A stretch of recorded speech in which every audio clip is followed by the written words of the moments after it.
L'ampleur du fléau de la drogue gangrène notre société. Pour le travailleur social Alain Atchoun, la situation est grave. Il maintient qu'il est nécessaire d'introduire dans les programmes scolaires des cours de prévention et former des enseignants à la détection de la drogue. Avant pandémie, on a dans un collège, plusieurs collèges en flac. On va vous dire que c'est un collège-là, quand c'est dans le laboratoire, tu peux fabriquer synthétique. Mais c'est bien sûr, ça m'a dit là.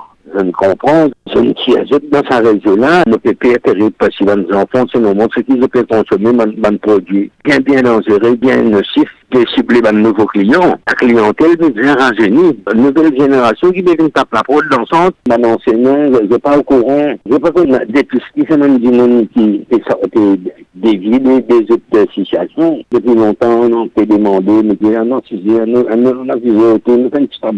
les travailleurs sociaux affirment vouloir aider dans la sensibilisation des dangers de la drogue dans les écoles publiques comme dans le privé, mais selon Jamie Kurtik de l'association Collectif Urgence Toxida, le ministère de l'Éducation ne le voit pas de cet œil. Et concernant la sensibilisation des drogues, c'est là-dessous qui fait. On n'a pas vraiment accès à leur pédagogie ou ce qu'ils font par rapport aux drogues. Parce que là-dessous, c'est surtout par rapport à ce qu'on appelle supply reduction, donc c'est tout ce qui est trafic, etc. Donc sensibilisation, je ne sais pas à quel point c'est effectif, comme on dit, auprès des jeunes. Au niveau de CUT, on milite souvent pour ça dans les réunions qu'on a. On espère que ça viendra bientôt.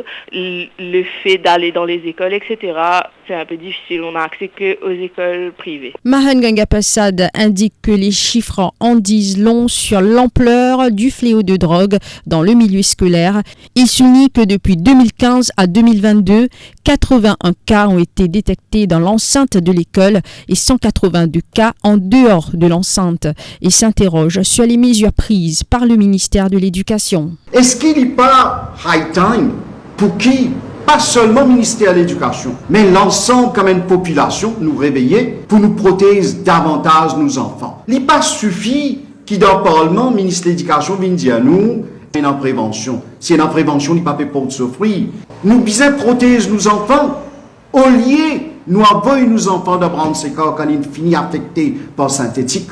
Il est important qu'il nous rôde une solution à ça. Du côté du ministère de l'Éducation, le porte-parole nous assure que toutes les dispositions sont prises par l'Anti-Drug and Smuggling Unit et la Brigade pour la protection de la famille pour mener à bien les préventions dans les établissements scolaires.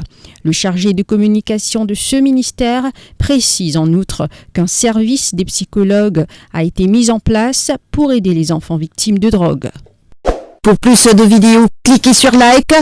Abonnez-vous en cliquant sur subscribe et activez la cloche de notification pour rester informé.